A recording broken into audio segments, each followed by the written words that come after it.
Primero de todo, Gabriel y Paula, muchísimas gracias por este tiempo que me estáis dedicando y que nos estáis dedicando.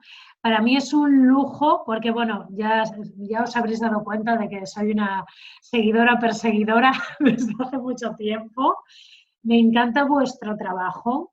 Me parece que hacéis una labor importantísima que habría que visibilizar muchísimo más. Me parece que tenéis unas publicaciones fabulosas. A mí me han ayudado muchísimo, tanto personalmente como brindando ayuda también a mis pacientes. Así que os lo agradezco de todo corazón que me dediquéis este ratito. Muchas gracias. Yo Gracias a encantadísimo. A mí ti. me apetecía mucho porque ya en alguna ocasión habíamos hablado, pero no se había dado la oportunidad y era por fin de, tengo qué ganas de hacer algo con Nayara, ganas de hacer algo con Nayara. De hecho, no sé si, bueno, tu libro está por aquí, uno de tus libros está por aquí, y con muchas ganas de hacer algo contigo, pero mira, ya por fin se ha dado. Pues mira, es lo bueno Ha de... tenido que venir un coronavirus para que... Somos así. Y muchísimas gracias a ti, porque al final también la parte tecnológica, organizarlo todo, ¿no? Y articularlo todo, a veces, sinceramente, a veces es como, tengo esta idea, pero tecnológicamente montarlo y tal, la verdad que a mí se me hace duro. Entonces, muchas gracias por el setting, por haberlo montado todo y por haber preparado esto. Bueno, la verdad que me preocupaba un poco la tecnología porque soy un poco pato con esto, pero confío en que todos los asistentes tendrán buen comportamiento y en que todo funcione perfectamente para poder disfrutarlo. Así que nada, los protagonistas sois vosotros. Os voy a presentar brevemente por si hay alguien que no os conoce y me voy a presentar yo por si alguien viene de vuestra parte y no me conoce. ¿Vale? Tanto Gabriel como Paula son psicólogos expertos, como lo llamáis, en psicología afirmativa. Bueno, yo lo llamo LGTB, gay, lesbiana, bisex, en todo esto. ¿Vale? Al final yo prefiero llamarlo LGTB+, porque no creo que os ciñáis solo a un perfil, pero sí que es este público concreto y brindáis una ayuda muy específica, muy necesaria y muy concreta. Yo a veces también he trabajado en este ámbito como psicóloga y sexóloga que soy, pero bueno, ni por asomo me acerco a la especialización que vosotros brindáis y por eso me parece tan importante aprender de vosotros y que podáis compartir todo lo que sabéis y toda vuestra experiencia. Tenéis publicaciones fantásticas, que es lo que quería que mostrarais, ¿vale? Gabriel, tú tienes 3 libros, ¿son 3? Tengo 3 ya en el mercado, en la calle, y uno que está, pobrecito mío, confinado desde abril en cajas, en almacenes, porque, bueno, pues hoy yo tenía que estar presentándolo en Sevilla. Ay. A estas alturas yo tenía que estar camino de la librería en Sevilla presentando el Gay Sex, pero no pudo ser porque, bueno, pues ya sabemos perfectamente lo que ha ocurrido, las librerías están cerradas y saldrá el 28, uno sobre sexo, precisamente. Habla sobre sexualidad, todo lo que tiene que ver con la sexualidad del hombre gay y este es el que sale. Y tengo otros 3 que están ya en la calle desde hace ya un tiempecito. Qué bien. ¿Y tú, Paula? Solo conozco esta publicación. Sí, ¿O tienes alguna más en el horno? Mi primera publicación, Cómo superar un bollodrama, y hay alguna cosita también en marcha, pero aún top secret, así que para post-COVID, no se sabe cuántos COVID, pues post-COVID, espero aprovechar esta cuarentena también para darle impulso a nuevas publicaciones. Pero bueno, muy contenta con Cómo superar un bollodrama. Al final va por la 2ª edición. Gaby va por la 10ª, ¿eh? Este ya lleva 10 ediciones. Ahora precisamente cuando volvamos del confinamiento ya podrá salir a la calle la 10ª edición con mi desnudo prometido. O sea que... Porque soy un boca chancla y cuando salió prometí un desnudo si llegaba a la 10ª edición y 4 años más tarde ha llegado a la 10ª edición y tengo que colgar un desnudo. Bueno, No No pasa me nada. cuesta trabajo tampoco, ¿eh? Las cosas como son. Bueno, ambos son auténticos manuales para mí, que me han brindado una gran ayuda y yo siempre los recomiendo muchísimas veces. Y de hecho a todos los inscritos en el taller, como bueno, en esta mesa redonda, como han dejado su email, yo les enviaré los primeros de todos la grabación, así como quizás si se mencionan algunos recursos o cosas interesantes, se lo dejaré ahí también y el link al menos de Amazon, para que puedan acceder a vuestras publicaciones. ¿Vale? Así que ahí se lo dejaré, que no se vuelvan a locos ahora buscando y luego se lo ponemos mucho más. Muy bien, pues si os parece podéis ir respondiendo por turnos, complementándoos entre vosotros, pero voy a empezar a lanzaros preguntas y lo que creáis que puede aportar más valor a nuestro público, que ya son más de 60 personas, así que vamos muy bien. Bien, me estabais contando que vuestra consulta estaba a tope, ¿no? En este confinamiento. Contadme, ¿cómo están viviendo las personas del colectivo o vuestros pacientes esta situación? ¿Es de alguna forma especial o han cambiado las cosas? ¿Qué diríais? Yo diría que se ha multiplicado un poco como todo el bagaje, ¿no? Toda la preocupación o todas las dificultades de afrontamiento de ciertos problemas. Creo que el confinamiento ha hecho como un doble efecto. Por un lado, se ha magnificado algunas cosas o magnificado en el sentido de que se ha tomado conciencia, ¿no? Entonces, al tomar conciencia en ese silencio, como que se han aplacado muchos ruidos externos y la gente empieza a escucharse. Y cuando empiezas a escucharte, yo creo que todos esos fantasmas, ¿no? De los cuales huías, evitabas, tapabas o hacías distracciones para no tener que afrontarlos, hemos parado en seco y los fantasmas han salido y se nos han puesto delante, ¿no?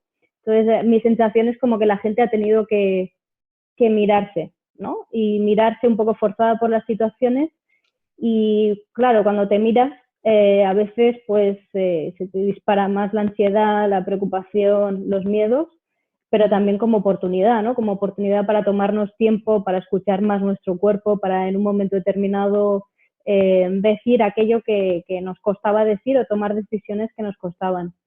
Creo que ha habido un estrés social y también un estrés en la convivencia. Yo, por ejemplo, tengo muchas pacientes que están confinadas en pareja o confinadas con familia, ¿no? Pero confinadas en pareja, si ya venían de un problema de pareja, pues multiplicado, ¿no? Ese problema y buscando sobre todo una resolución. Creo que la gente ha parado, pero se está dando prisa en buscar esas respuestas que estaban ahí, ¿no? Esas preguntas que estaban ahí tanto tiempo rondándoles.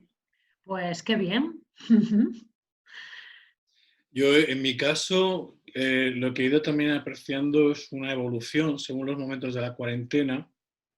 Las primeras 2 semanas, 3 semanas, había un estado de ánimo de sorpresa, casi agradable. De hecho, es un reto.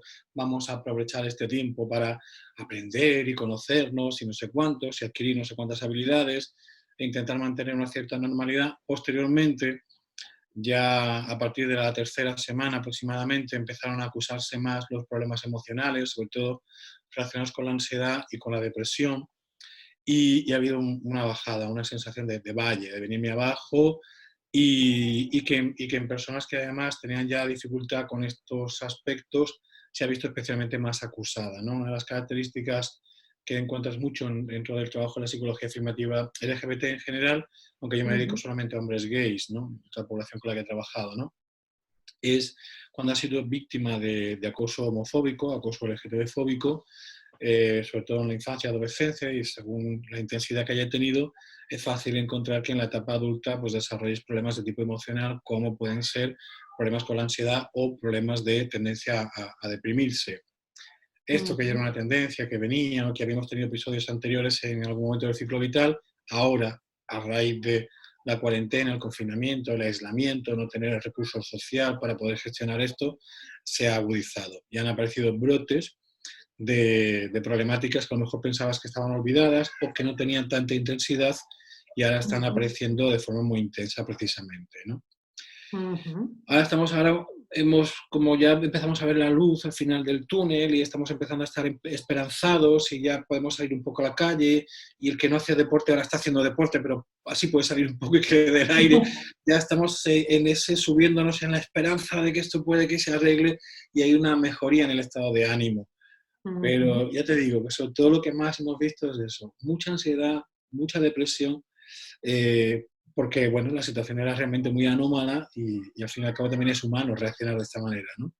Ujú.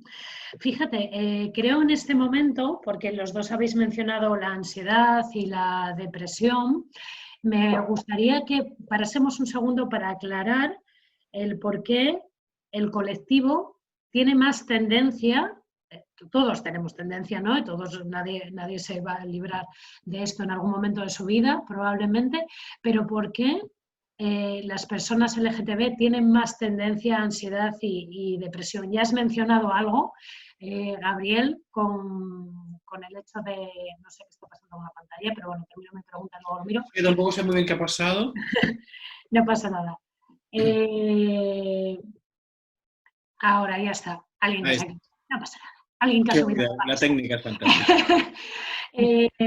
Aclarar los motivos, ¿no? Evidentemente, tú has mencionado uno, que es el hecho de haber sufrido pues, acoso, abuso, bullying, etc. Pero bueno, ¿podríais explicarlo un poco más extensamente para una comprensión más global?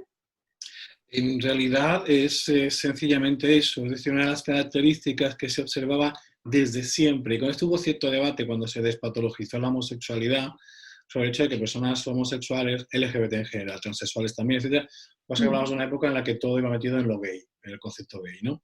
Tenían más tendencia a la neurosis, consumo de sustancias, depresión, etcétera, etcétera, ¿no?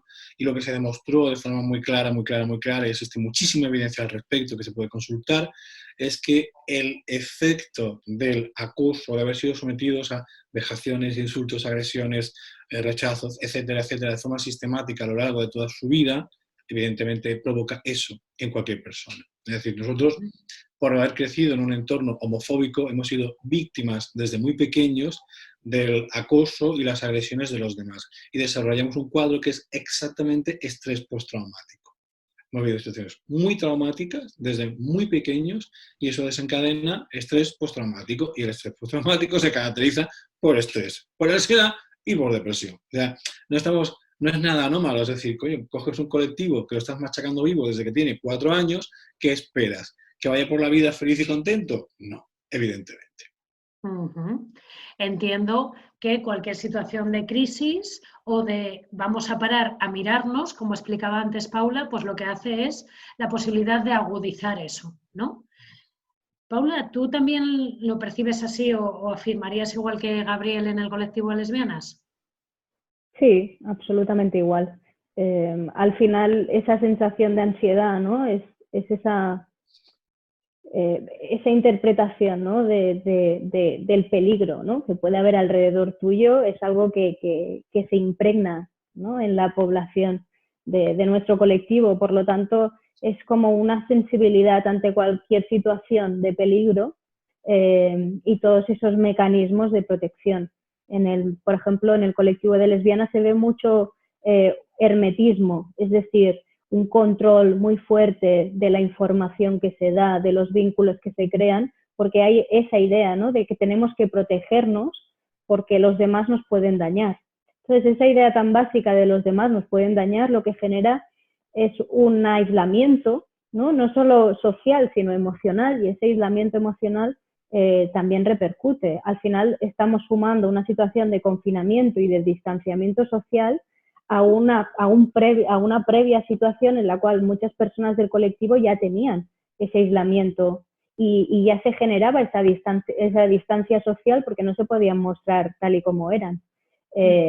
Antes leía un estudio de Forbes que decía que, por ejemplo, los jóvenes en Estados Unidos del colectivo LGBT sufren en un 120% más que el resto de los jóvenes el riesgo de ser sin techo, de quedarse sin un hogar, ¿no? También tenemos, si vamos un poco indagando, ¿no? En diferente colectivo a nivel global, además, no nos olvidemos, este es un confinamiento que podemos aterrizar en nuestra realidad cercana, pero afecta en muchos países con muchas legislaciones muy punitivas respecto al colectivo o en muchas esferas sociales con muchos tipos de familia y podemos encontrar situaciones de todo tipo, desde gente que se ha quedado atrapada conviviendo con su familia ultra religiosa hasta gente que se ha quedado atrapada con alguien que, bueno, de estas también hay, de la segunda cita de Tinder, que se han quedado confinadas y que a saber qué pasa, o se casan ahí o acaba fatal. Y luego situaciones pues, con colectivos vulnerables dentro del colectivo LGBTI, como son los mayores, que a lo mejor no tienen tantos recursos o no tienen nietos, ¿no? En igual medida que la población heterosexual y por lo tanto eso le genera también, ¿no? Que no tenga esa red de apoyo o que esa red de apoyo esté justamente en esos espacios de ocio que ahora están limitados, porque discotecas de ambiente a veces se han leído simplemente como ocio, pero en la mayoría de casos son espacios de sociabilización, espacios de seguridad. Entonces, el aislamiento, ¿no? Todas estas instrucciones, ¿no? De aislarse y de distancia social, yo creo que tiene una repercusión por 2, por 3 o por 10 en el colectivo y también depende de qué colectivos vulnerables tenemos dentro del propio colectivo. Claro, desde y luego. También debemos decir, disculpa, la buena noticia es que también somos un colectivo con la resiliencia muy entrenada. Entonces también te encuentras con muchas personas que precisamente porque han sobrevivido a circunstancias tan desafortunadas, tan duras, ahora están llevando esto en mejores condiciones emocionales que mucha otra gente, pues porque están acostumbrados ya a aguantar etapas de aislamiento, saber gestionarse las emociones, incluso han aprendido, porque han hecho ese aprendizaje de comunicarlas, exteriorizarlas, etcétera, y lo llevan mejor que la media, ¿no? Encuentras esas dos situaciones, gente muy vulnerable que acusa y también es verdad personas que han hecho un trabajo interno muy importante y tienen muy entrenada esa resistencia y son más resilientes incluso en situaciones tan anómalas como esta. Así que entiendo al final que serán los dos extremos, ¿no? Pero quizás un poco más extremos, si cabe. Podríamos decirlo, sí. Sería una buena, desde mi punto de vista, sería una buena forma de definirlo, sí.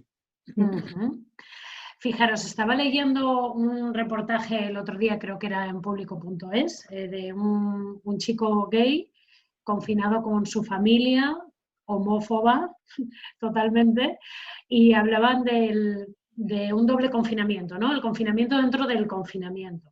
¿Os estáis encontrando este tipo de situaciones en consulta o podríais contarme algún ejemplo de situación que ejemplifique un poquito cómo se está viviendo esto? Bueno, el doble confinamiento a mí me suena al doble armario, ¿no? Y cuando a veces habla de doble armario hablamos de violencia intragénero, ¿no? Que es esa violencia que se recibe entre parejas del mismo género que forman parte del colectivo y que además están recibiendo violencia, ¿no? Sería otra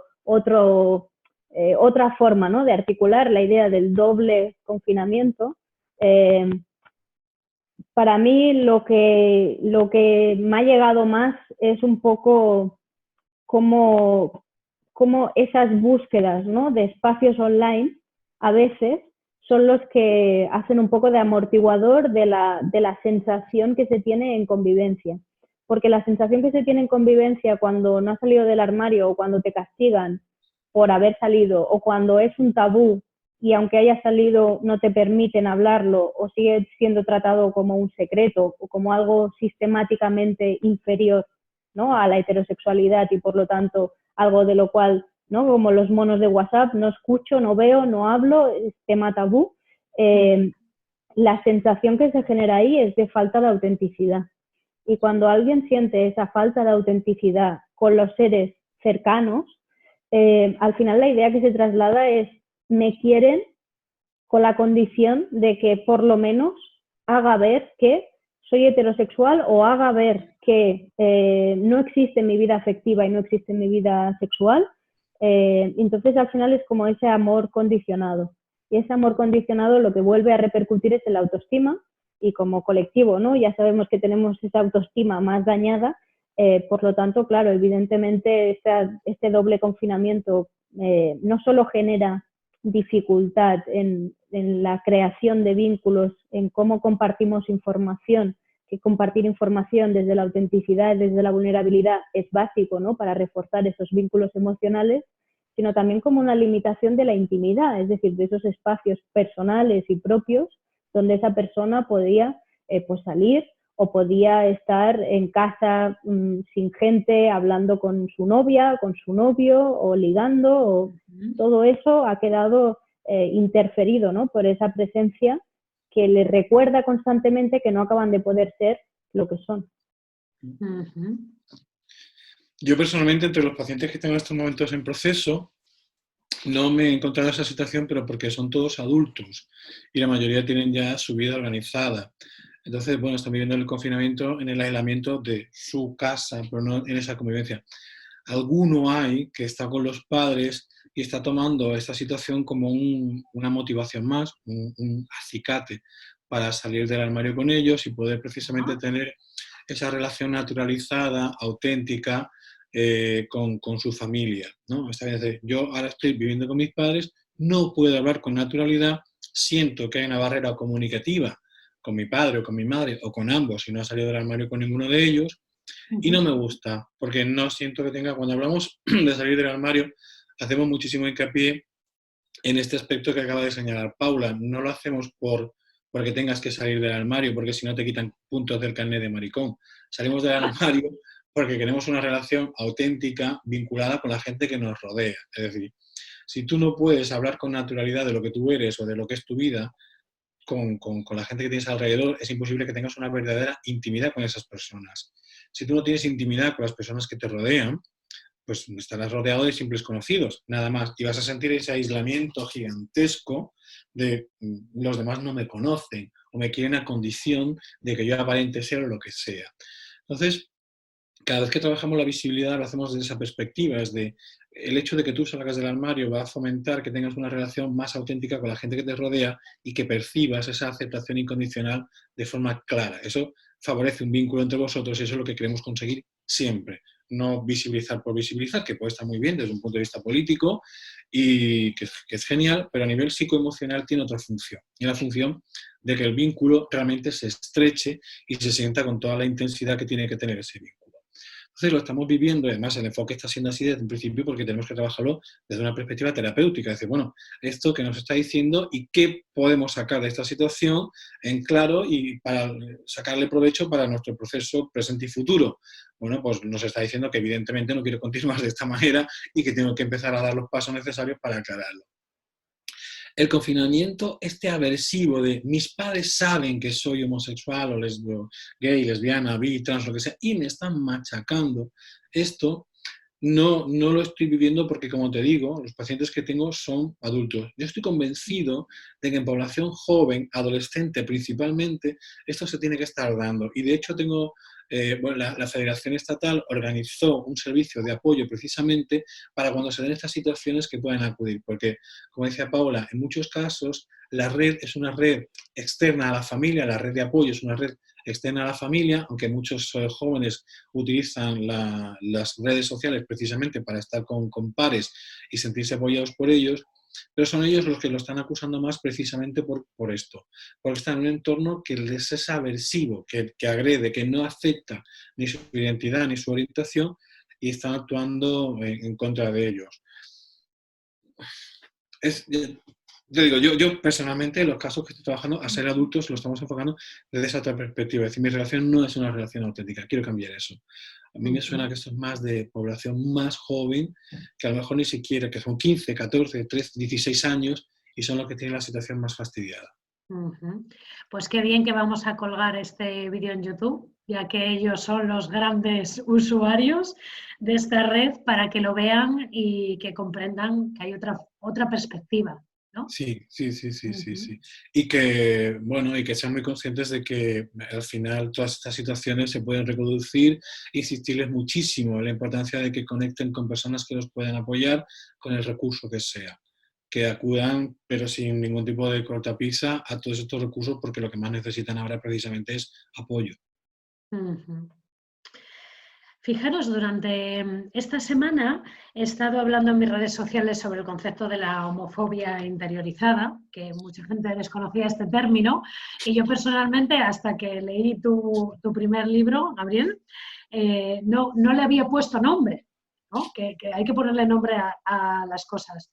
Yo me planteaba, si vosotros estáis viendo que este trabajo interno, porque es un gran trabajo interno, han ayudado, si el confinamiento ha ayudado o no, porque lo que explicaba muy bien Paula de mirarse a uno mismo, creo que puede ser un trabajo súper beneficioso o súper destructivo. Estoy viendo últimamente en redes sociales esto de que no hay por qué aprender nada, no tienes por qué haber aprendido nada. Yo personalmente creo que en todo momento de nuestra vida estamos aprendiendo o desaprendiendo. Así que no sé cómo veis vosotros dos esto y sobre todo en referencia a este sistema de pensamiento tan interiorizado. En cuanto a la homofobia interiorizada, ¿te refieres? Sí, aunque bueno, lo que queráis contarme. Vale, yo te digo, observé la primera parte de la cuarentena, todo el mundo muy emocionado, aprendiendo a hacer cosas, intentando sacar de esto una experiencia constructiva y de aprendizaje, y al cuarto bizcocho de limón pues ya nos aburrimos y entramos en la fase de debate emocional hasta los cojones de todo, no tengo por qué aprender nada y lo que quiero es tirarme en el sofá de Netflix porque estoy muy aburrido. Bueno, hay que comprender que es una situación anómala y estas variaciones se tienen que dar sin duda alguna, ¿no? Pero sí que es verdad que el pasar tiempo con uno mismo, una de las cosas que ya ha aparecido mucho y ha sido muy curioso, en más de 4 sesiones me he encontrado con Gabriel, mira, el proceso que teníamos nosotros sobre X tema, la pareja, la sexualidad, apárcalo un poquito, porque es que yo estoy aquí rayándome un montón, que paso mucho tiempo a solas conmigo, y bueno, pues han empezado a salir precisamente esos temas, sobre todo trabajando mucho, claro, la homofobia interiorizada afecta mucho a la autoestima, a lo que pienso de mí mismo, al concepto que interiorice de mi propia persona en relación al hecho de ser que soy homosexual, ¿no? Y han aparecido muchas consultas que tienen que ver con eso, con que me estoy haciendo una revisión de cómo yo me veo a mí mismo, con mis luces, con mis sombras, mis aceptaciones, mis faltas de aceptación, etcétera, etcétera. Y tal. Bueno, estamos pasando, y es verdad, estamos pasando mucho tiempo con nosotros mismos. No estamos acostumbrados y esto tiene que tener un efecto, evidentemente, ¿no? Y este es el que más me estoy encontrando, es decir, de repente veo mierdecitas. Por otro lado, también darse cuenta de que, bueno, pues todas las tenemos, no pasa nada, no soy el único. Es muy curioso, el otro día trabajaba con un paciente, le puse a hacer una investigación de la cantidad de artículos que están apareciendo sobre cómo se espera que los psicólogos no demos abasto una vez que salgamos del confinamiento, para decirle, chicos, que todo el mundo lo está pasando mal, no es solamente tú, ¿no? Precisamente por eso, por la cantidad de tiempo que tenemos que estar dándole vueltas a la cabeza, rayándonos y tal, toda la población está ahí y bueno, los resultados ya los veremos, a ver qué ocurre, ¿no? Yo estoy totalmente de acuerdo, ¿eh? Porque me está pasando exactamente lo mismo. La gente, y además, en mi caso, me parece fundamental que esté pasando eso, que el foco en vez de hacia afuera esté más hacia adentro, porque en general el perfil de mis pacientes hay como un tema con el cuidar, con el sacrificio, con el estar para las demás. Y entonces ahí a veces se generan, ¿no? En algunos casos, en relación con la lesbofobia, la bifobia interiorizada, se generan situaciones en las cuales no acaban de reafirmarse, no acaban de subir su autoestima porque piensan, ¿no?, que están dañando, decepcionando, se sienten culpables respecto a la familia, sobre todo respecto a las madres, ¿no? Y entonces lo que generan es esa idea de que la felicidad de los demás o las necesidades de los demás está por encima de las suyas. Incluso en pareja lo veo mucho, en el cual se genera a veces una simbiosis lésbica entre las dos mujeres en la cual una pone por delante a la otra, ¿no? Como la canción de Rosalía, de yo por ti y tú por mí, pues un poco así, y al final es como y la casa sin barrer, en el sentido de las dos mirando por las necesidades de la otra y no haciendo un poco ese análisis de cuáles son mis necesidades, cuáles son mis límites, qué es lo que yo estoy sintiendo. Y en ese sentido lo que me estoy encontrando es personas que en un momento determinado han tenido incluso dependencia emocional de otras personas en las cuales se han quedado aisladas ¿no? O hay ese confinamiento, esta distancia, y se han tenido que enfrentar a sí mismas. Entonces, están haciendo un proceso muy chulo de autonomía y un proceso muy chulo de reflexión sobre la culpa, sobre la autoexigencia y sobre el darse permiso. Entonces, lo que yo más trabajo últimamente es cómo nos perdonamos, cómo nos damos permiso. Esta idea de estar de puta pena está bien, ¿no? ¿no? Porque también había como mucho rollo, ¿no? De tenemos que estar bien, ¿no? Lo que decía Gabriel las primeras semanas. Y entonces yo al final y cogí este mantra, ¿no? De estar de puta pena está bien, porque si no, no validamos tampoco las emociones negativas, y las emociones negativas son útiles, permiten justamente, ¿no? La tristeza, esta sensación de introspección y de reflexión. Y en ese sentido, hace 2 días encontré un documental en Netflix, una charla de Brené Brown, que es maravillosa, que habla de la vulnerabilidad como valentía, ¿no? Y esta, ¿no? Y viendo recursos así, que la gente está, pues, que veo en Netflix, ¿no? Pues vete ese recurso, esta charla, porque también permite conectar con ese proceso de quitarnos máscaras, es decir, ¿estamos mal? Pues estamos mal, de forma auténtica. Tenemos que, nos da pereza aprender algo nuevo, pues no lo aprendamos, ¿no? O un poco más desde este punto, ¿no? De autocompasión, de perdón, de tolerar que a veces estamos como podemos, ¿no? Y con esas limitaciones intentando bajar la culpa y bajar la autoexigencia. Y ponerla adelante, ¿no? Yo que me exijo, o cuál es la historia que me estoy contando, ¿no? Como decía Brené Brown, ¿cuál es la historia que yo me estoy contando respecto a otra persona? Y esto, por ejemplo, en convivencia viene muy bien. Que en vez de suponer, preguntar o explicitar esto, ¿no? Yo ahora mismo, a veces en las parejas, ¿no? Hay conflictos, yo me estoy contando esa historia, ¿no? Y contrastar con la historia que se está contando la otra persona.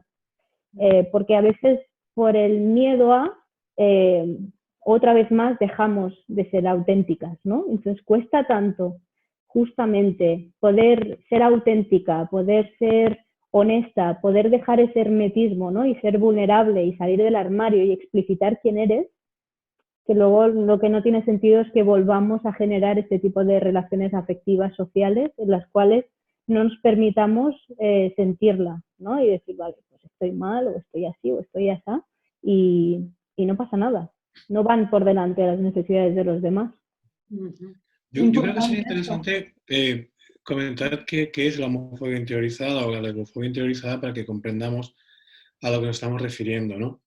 Yo cuando la explico recurro a un experimento que hicieron en Google. Desarrollaron una inteligencia artificial que analizaba la probabilidad con la que te ibas a encontrar asociados determinados conceptos. Y la lanzaron a analizar todos los textos que había en Google Estados Unidos. Entonces encontraron, por ejemplo, que el perro, la palabra perro, estaba asociado muy frecuentemente a términos como leal, cariñoso, fiel, etc., ¿no?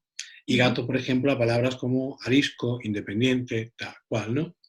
¿Qué ocurrió cuando le pidieron a ese programa, porque era un software, que diera resultados de con qué palabras estaban asociadas con más frecuencia palabras como, por ejemplo, homosexual? Pues promiscuo, inestable, inmaduro, enfermo, etcétera, ¿no? Eso era un grandioso experimento de psicología cognitiva porque nos enseñaba cómo nosotros formamos en nuestra memoria, en nuestras redes neuronales, las asociaciones entre conceptos. Cuanto más frecuente veamos asociadas determinadas palabras o determinados conceptos, más intensamente vamos a asociarlos, ¿de acuerdo? Hemos crecido en un entorno homofóbico, un entorno machista, porque la cultura era homofóbica, igual que era machista, igual que ha sido racista, igual hasta que nos lo hemos pensado. Pero todos hemos crecido interiorizando esas asociaciones por las cuales nosotros mismos recibimos el mensaje de que ser homosexual estaba asociado a elementos que tenían una connotación negativa muy fuerte. Y todos hemos escuchado cosas como, por ejemplo, fulanito, qué inteligente es, qué gran trabajador, qué buena persona, y alguien venía por detrás y decía, sí, pero es maricón.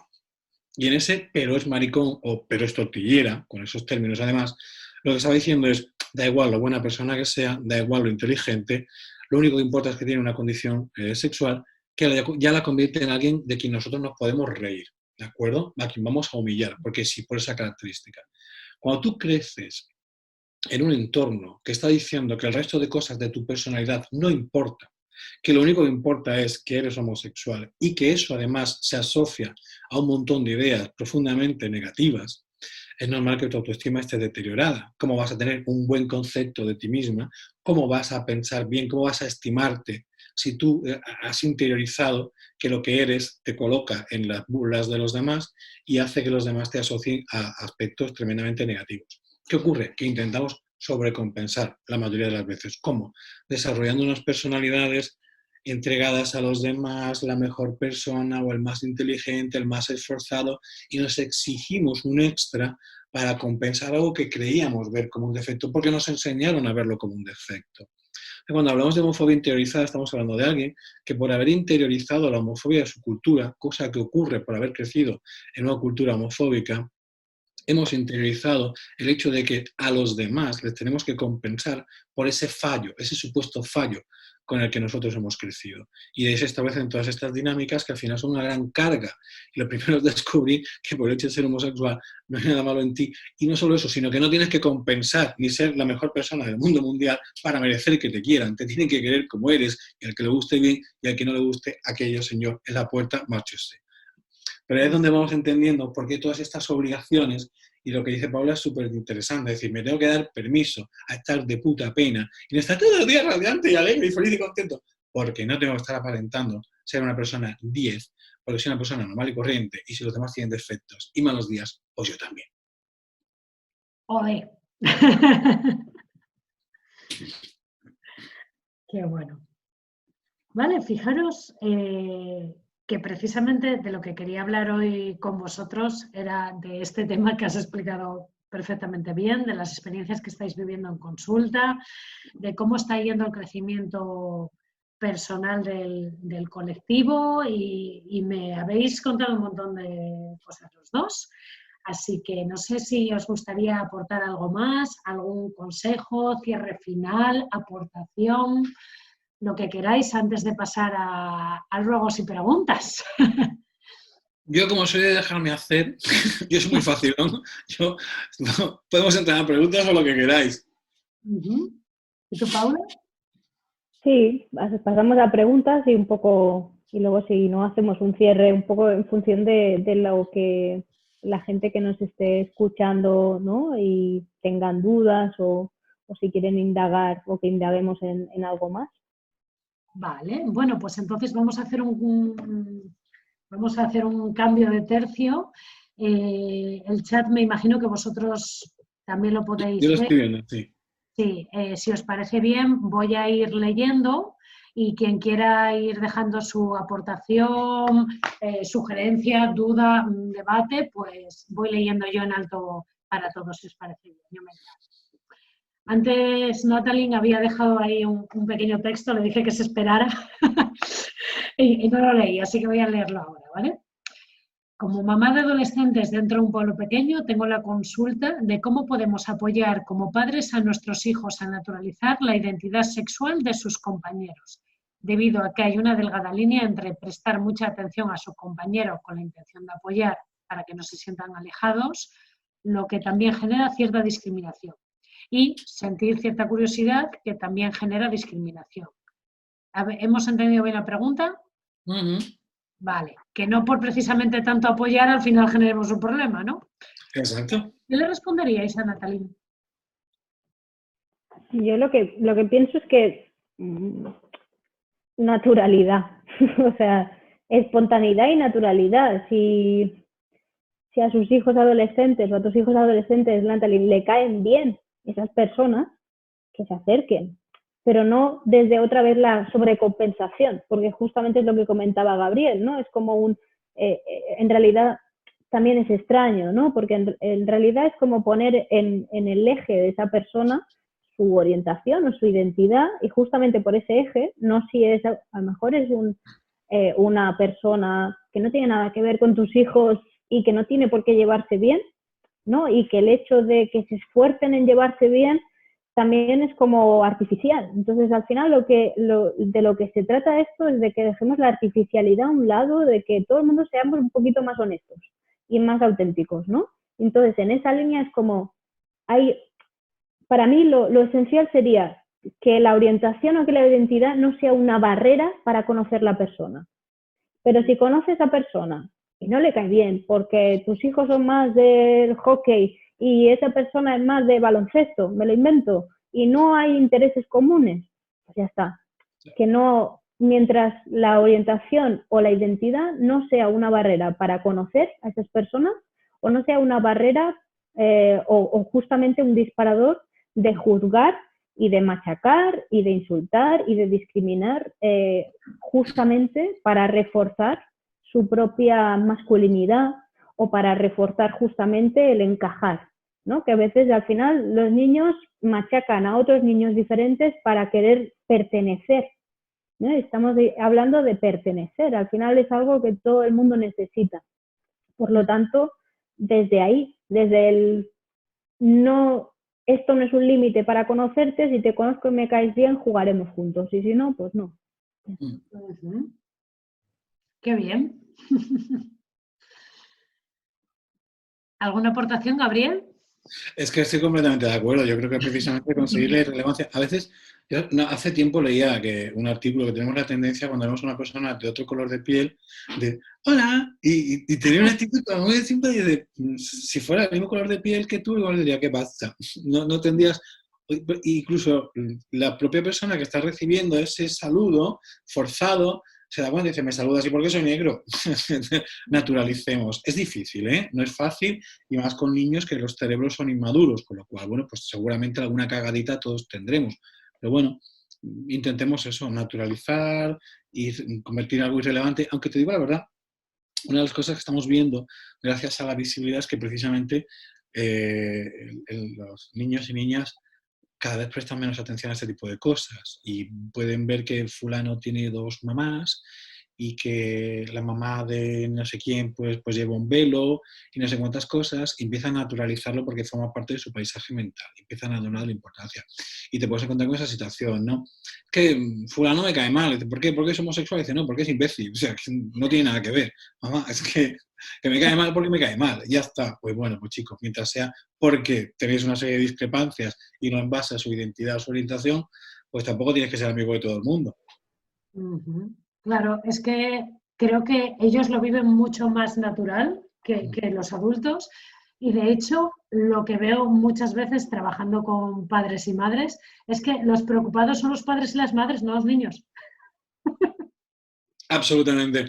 Y hay una anécdota que me lo contaba un amigo que es divertidísima. Él tiene un amigo gay y tiene una amiga super gay friendly que fue al colegio a recoger a su hija. Y cuando llegó allí, la nena estaba jugando con otra chica, otra niñita de su edad, ¿no? Entonces, pues ella le invitó, oye, si te quieres venir a seguir jugando en casa y merendáis allí, perfecto. Y pues sí, venga, nos vamos. Dice, muy bien, pues avisa a tu madre de que te vienes y tal. Y la niña le contesta, ¿a cuál de las dos?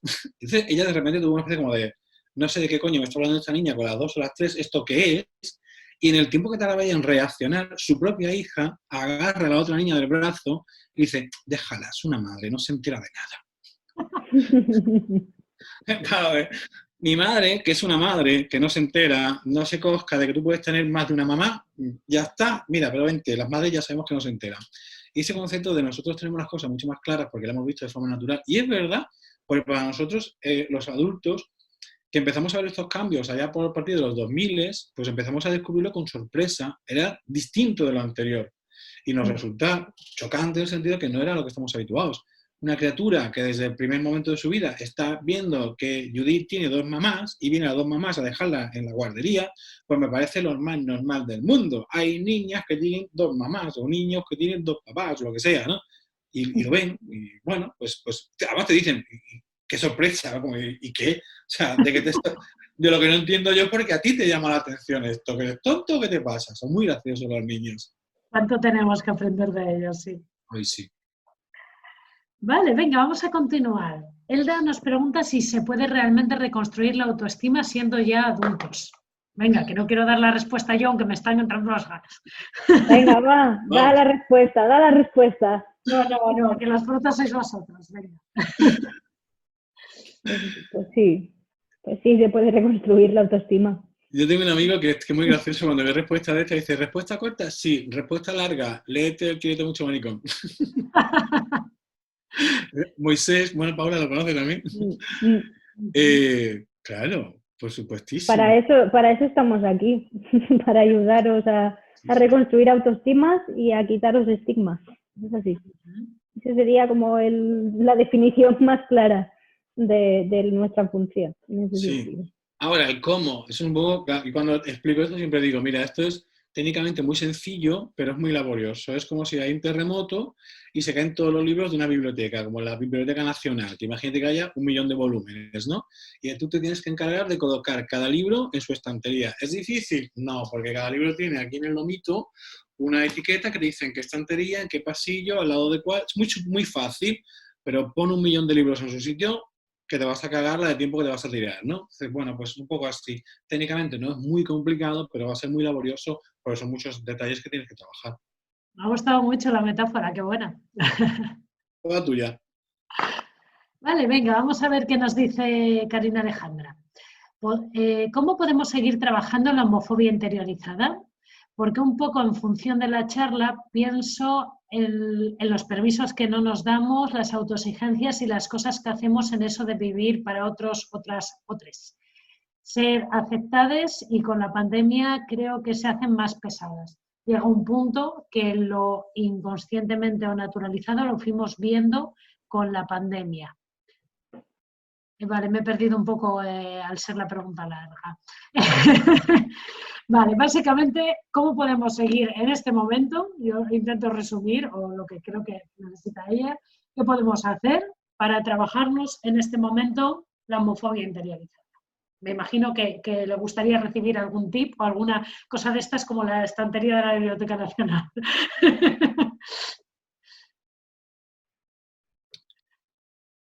Paula, dices tú, digo yo te miro a ti siempre. Yo te miro a ti siempre a ver quién empieza, quién toma la palabra. Ya, yo te estaba mirando, digo... Pues, lo que tú digas. Es que depende mucho, claro, el enfoque técnico, cada uno va a tener su manera de trabajar, ¿no? Podemos empezar desde, bueno, pues vamos a ir de una proyección hacia el futuro y cómo nos gustaría estar, ¿no? Más de una terapia más estratégica. Pues cómo serías tú si estuvieras en un estado en el que te aceptas completamente, no tienes la necesidad de justificarte ante los demás, eres totalmente natural y vives tu homosexualidad con la absoluta asertividad, ¿no? Vale, pues haría esto, y eso te está dando ya un modelo hacia el cual vamos a trabajar y nos vamos planteando diferentes objetivos y estrategias para conseguir cada uno de esos objetivos. No hay un tip mágico, no es un poco de, bueno, piensa esta frase 15 veces al día y ya lo tendrás conseguido. No, es un trabajo laborioso, largo, de mirarse mucho dentro de cómo me relaciono con los demás. Lo que sí puede ser detectar de forma fácil. Y hay un truco muy sencillo.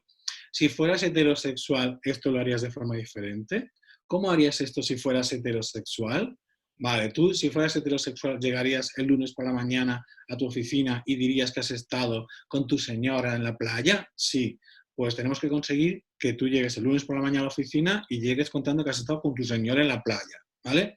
Ese tipo de cosas. Y ahí tú ves ya una diferencia entre lo que harías de haber sido heterosexual y lo que haces en el momento actual y te van dando un montón de sugerencias de aspectos que tienes que ir cambiando.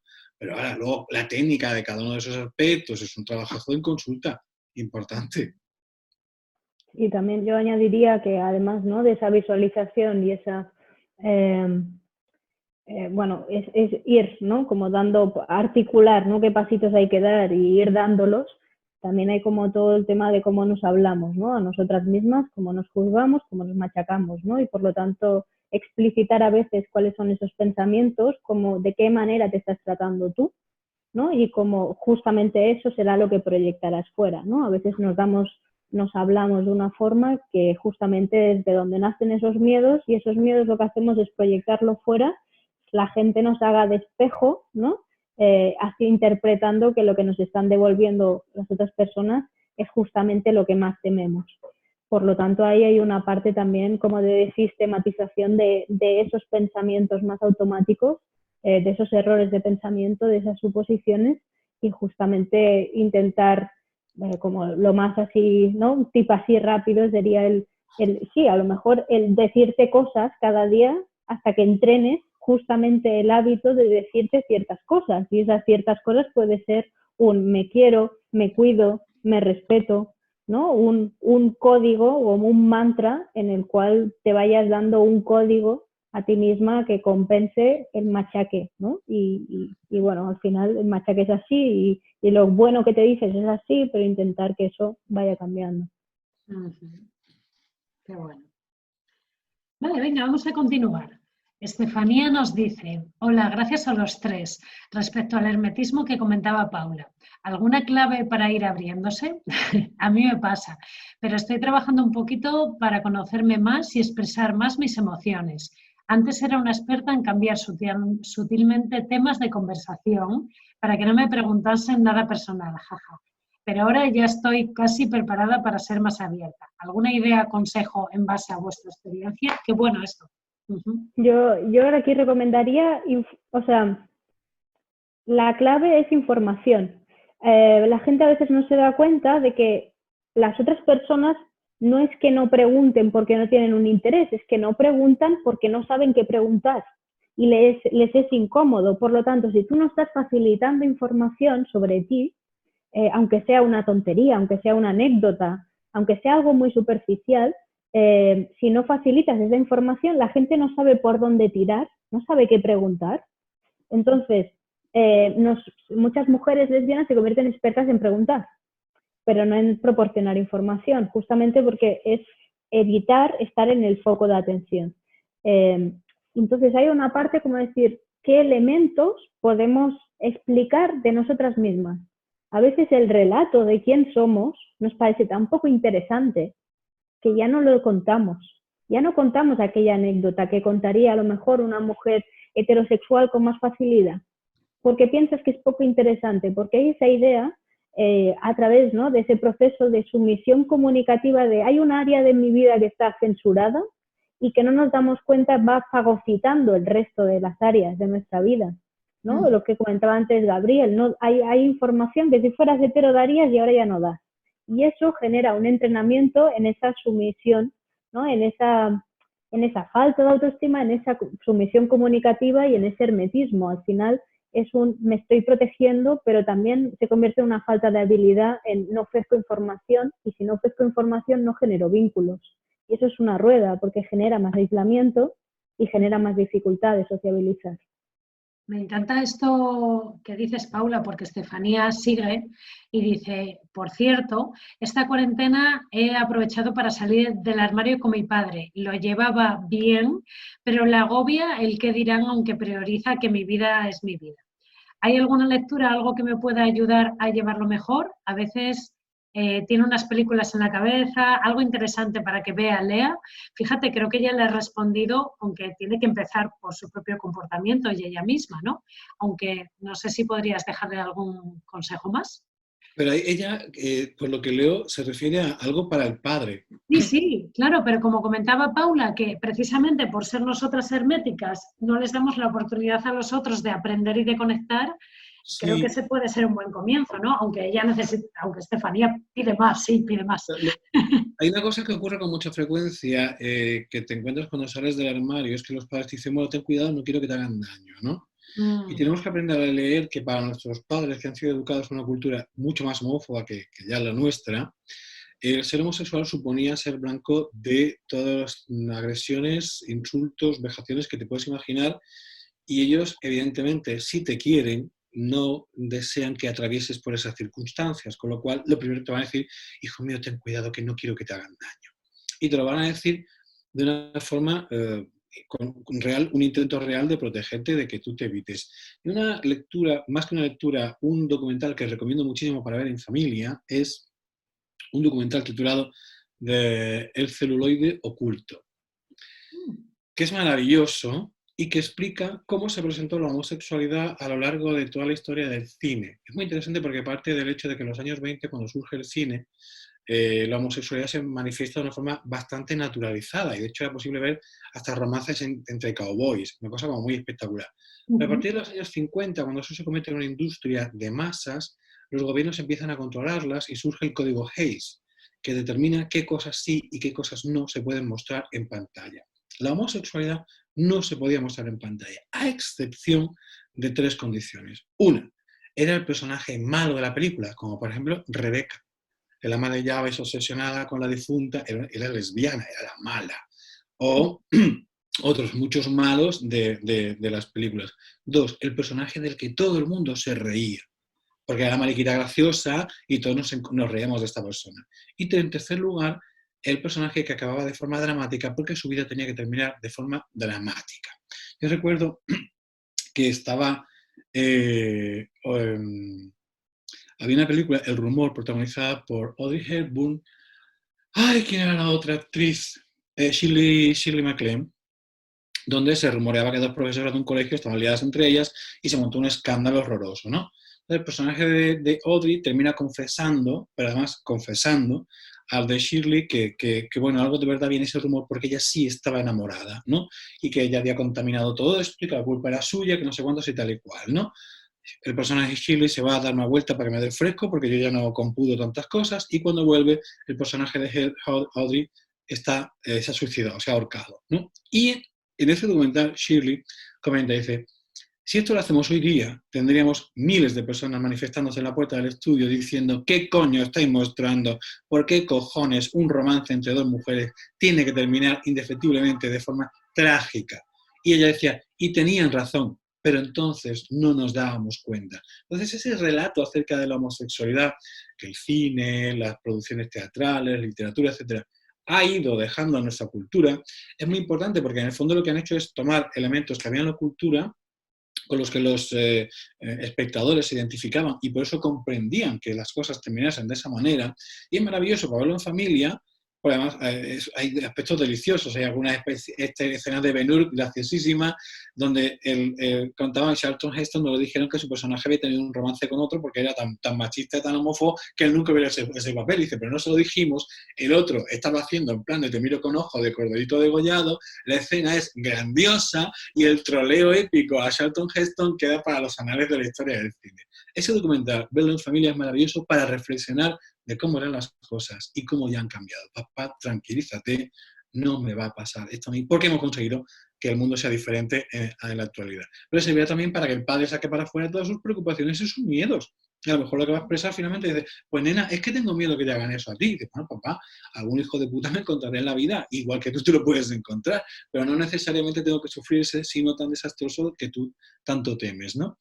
Y es de verdad una herramienta muy buena, es muy bonito porque es un repaso a la historia del cine del siglo XX hasta los años 90, es precioso y muy chulo de ver en familia por todas estas razones porque da mucho pie a hablar. Repíteme, por favor, el nombre para hacerse. El celuloide oculto, en inglés es The Celluloid in the Closet, The Celluloid Closet. A ver si lo encuentro rápido. Vale. Fíjate que Alex Sala, que dice que nos escribe desde Ciudad de México, también pedía un consejo para crecer como personas, ¿vale? Durante este confinamiento en jóvenes y jóvenes adultos, dice el LGTB. Sin duda, este tipo de películas y todo esto también nos puede ayudar a nosotros mismos, no solo para ayudar a los que nos rodean, ¿no? ¿Le dejaríais también alguna recomendación extra para seguir creciendo personalmente, como él dice? Bueno, la producción de series y de películas que ha habido esta última década ha sido brutal en ese sentido, porque estamos aún en proceso, ¿no? Pero ya empiezan a contarse otras historias aparte de lo que comentábamos de que esas personas tienen una determinada orientación, sino que hay ¿no? otras tramas y simplemente hay personajes, ¿no? que tienen esa orientación y ya está. Hay una producción de series brutal, Netflix, HBO tienen la categoría, ¿no? que esperemos que se disuelva en un futuro, pero que de momento nos sirve para identificar esa categoría LGBT, por lo tanto ahí pueden simplemente ver historias, leer historias, compartir historias en foros, es decir, al final todo lo que implica el sentir que no estás sola, que no estás solo, que hay millones de personas pasando por lo mismo y que esas narrativas pueden ser compartidas, es lo que mejor funciona, ¿no? Y por eso Gabriel y yo montamos hace unos añitos el grupo Pingüinos y el grupo Gaviotas, que lo que servía era para decir, oye, es un grupo de crecimiento personal para gays y para lesbianas y no estáis solas, no estáis solos, ¿no? Entonces lo que hacía es generar esa sociabilización que hace que baje justamente el estigma y que baje justamente esa sensación de soledad y de aislamiento.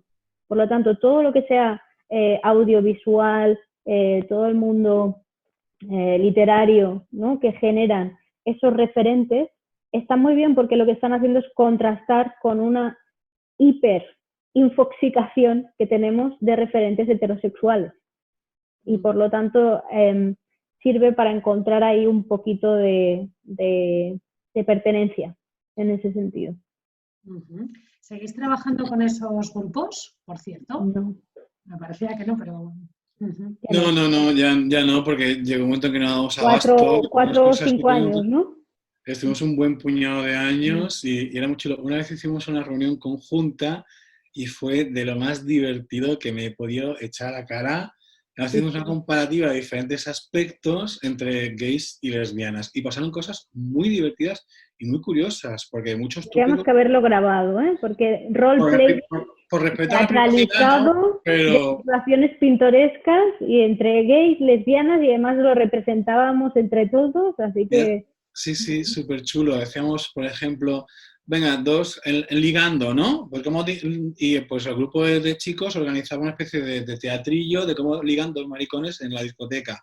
Y el de bollos, pues cómo lo hacen las chicas y tal y cual, ¿no? Y era graciosísimo, las chicas, yo me acuerdo, de los tíos llegaban, hola, te la chupo, venga, vale, venga, ya, no sé cuántas, ¿no? Y las chicas, me acuerdo una que contaba, y le mandé 200 WhatsApps, 500 Facebook después, más no sé cuántas horas de palique por el teléfono, al final tuvimos nuestra primera cita. Y luego no sé cuántas, y era divertidísimo ver cómo poníamos encima de la mesa cosas que pueden pasar por tópicos, pero que son parte de nuestro bagaje, nuestra culturilla, es muy divertido. El tema de los regalos, me acuerdo contaba una chica que ella de pequeña le encantaban los soldados y los balones de fútbol, todo aquello, y su hermano gay lo que quería eran muñecas. Dice, entonces hacíamos las cartas de Reyes y las intercambiábamos. Y mi hermano pedía las pistolas y los balones y yo pedía los juegos de muñecas y tal y cual, y luego lo hacíamos. Y mis padres ya se dieron cuenta al final, pero fue de las experiencias más divertidas precisamente por todas estas cosas que fueron saliendo. Qué bueno. Venga, continuamos. Jesús nos dice, ¿qué recomendáis para formarnos en psicología afirmativa o qué autores recomendáis? Pero bueno, Jesús, ¿qué pregunta es esta? ¿Tienes aquí a estos dos cracks? Bueno, imagino que vosotros dos también os habréis inspirado en otros autores o, bueno, no sé. Somos profesores del Colegio de Psicología de Madrid. Hay un curso para formarse en psicología afirmativa. Vale, pues mira. Dice Jesús tenemos que en la sala al profesor de homosexualidad y la profesora de bisexualidades. Exactamente, sí. Pero dice Jesús que esos libros están en la estantería. Pues en la bibliografía tienes un montón de referencias, pero yo cuando hice, por ejemplo, Quiérete mucho, volqué en la bibliografía todos los libros en los que yo me había basado para aprender sobre esta temática. O sea que si te vas a la bibliografía vas a encontrar un montón de material. Eres más rápido tú, Gabriel, leyendo el chat que yo.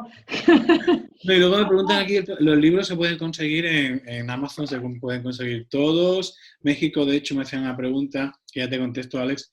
México fue el único lugar de América donde se vendía en papel, el primero, el Quiérete mucho, que allí le quitaron maricón de la portada, porque allí maricón es una palabra con una connotación mucho más fuerte que aquí, y entonces lo dejaron en Quiérete mucho, ¿no? Entonces pues, se vaya a comprar y tal. Sí, nuestros libros todos se pueden encontrar por Amazon. Qué bien. Bueno, mi libro tiene página web, porque me hacía tanta ilusión, digo, voy a hacerle hasta una página web al libro. Así que, bueno, Pero sí, todas las referencias que salen en nuestros libros, la mayoría, el problema es que en mi caso la mayoría vienen son en inglés. O en inglés o de una trayectoria, bueno, del máster de feminismo y por ahí. Tenemos que decirlo, pero que autores en español que estamos de psicología afirmativa estamos nosotros. Hemos empezado nosotros. Claro, es que... Español sí. Sin falsa modestia ni leches, es que no hay otros.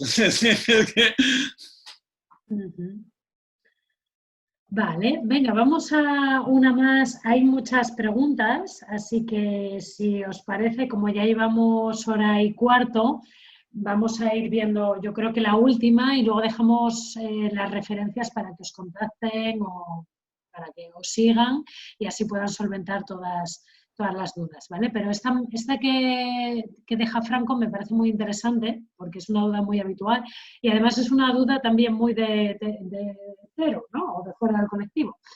Personalmente creo que la salida del armario es un paso muy importante, pero he leído muchos comentarios de personas LGBT que niegan la necesidad de la misma, porque no necesitamos etiquetas. ¿Qué opinan de esto?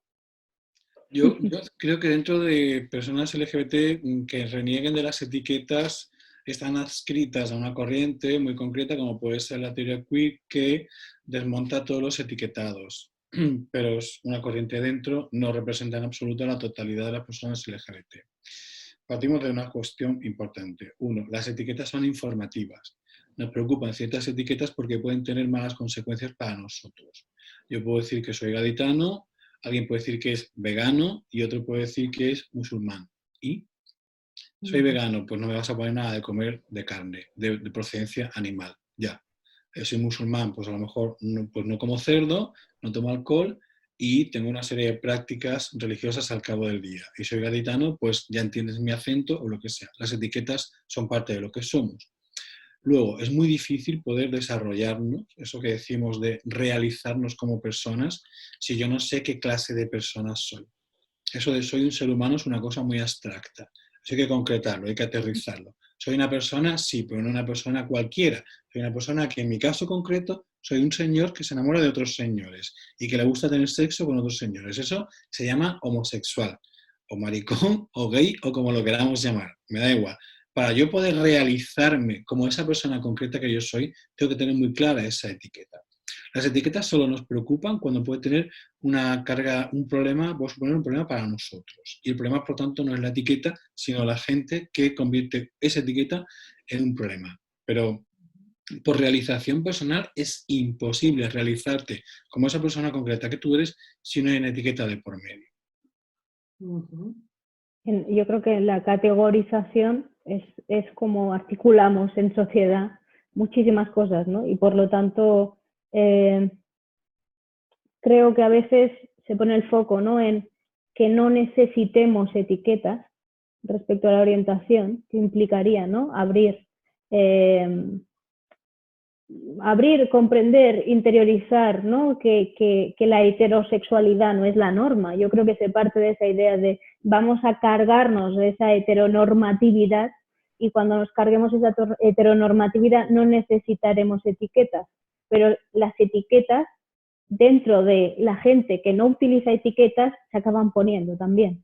¿Por qué? Porque es también lo que decía Gabriel, ese código de información. Esos códigos de información, a mí lo que me preocupa es cuando hablamos del desetiquetarme o no categorizarme, justamente para evitar ese código de información que nos pone en riesgo, ¿no? O ese código de información que puede ser utilizado en contra. O ese código de información porque no estoy justamente en el hermetismo, ¿no?, que comentaba. Y por lo tanto doy esa información y esa información se lee, a lo mejor para otra persona, para gente de fuera no se lee como un código de información clave, pero normalmente para las personas LGBT o simplemente que no son 100% heterosexuales, ese código de información implica vulnerabilidad. Y como implica vulnerabilidad, no lo queremos dar. Y ahí es donde a veces surge ese conflicto entre filosóficamente o socialmente o dentro de X años, estupendo, que no tengamos ciertas etiquetas, pero ahora son necesarias porque si no hay una preasunción de heterosexualidad. Entonces, tenemos que desetiquetar, no es etiquetarte, es desetiquetarte como heterosexual. Exacto. Sí, el problema con o sea, no es vamos a eliminar las etiquetas, vamos a eliminar la homofobia, que supondría una mala consecuencia para una etiqueta. Y aparte hay una historia muy importante y es, yo cómo sé que tú me aceptas incondicionalmente si tú no sabes lo que yo soy porque no utilizo ninguna etiqueta para definirme.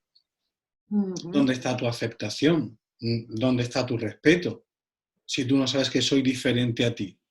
En la homogeneidad nos respetamos todos, pero es que yo quiero que me respetes en mi especificidad y te la pongo delante con una etiqueta y te digo, y con esto me tienes que aceptar igual que yo te acepto a ti con tus especificidades y tus etiquetas. O sea, yo quiero respeto por lo que soy, no por lo que dejaría de ser. Yo quiero respeto por lo que soy. Este es un buen cierre, ¿no? Un cierre brutal. La verdad es que, bueno, me habéis encantado los dos y creo que, aunque se haya quedado alguna duda en el tintero, hemos dado una buena vuelta a todo lo que está sucediendo y hemos dejado unos buenos recursos y unos buenos tips a todos los que nos han estado viendo. Espero también que muchos más puedan verlo y compartir. Así que no quiero robaros más tiempo a final de semana, que con tanto trabajo estaréis agotados. Os lo agradezco de verdad, Paula y Gabriel, este ratito. Y lo que voy a hacer ahora es, con vuestro permiso, también enviarles a todos los asistentes vuestras redes sociales y vuestras webs, que las conozco de sobra, no hace falta que os las pida. ¿Vale? Así que no sé si queréis dejar algunas palabras finales para cerrar o lo que queráis. Esto es para vosotros.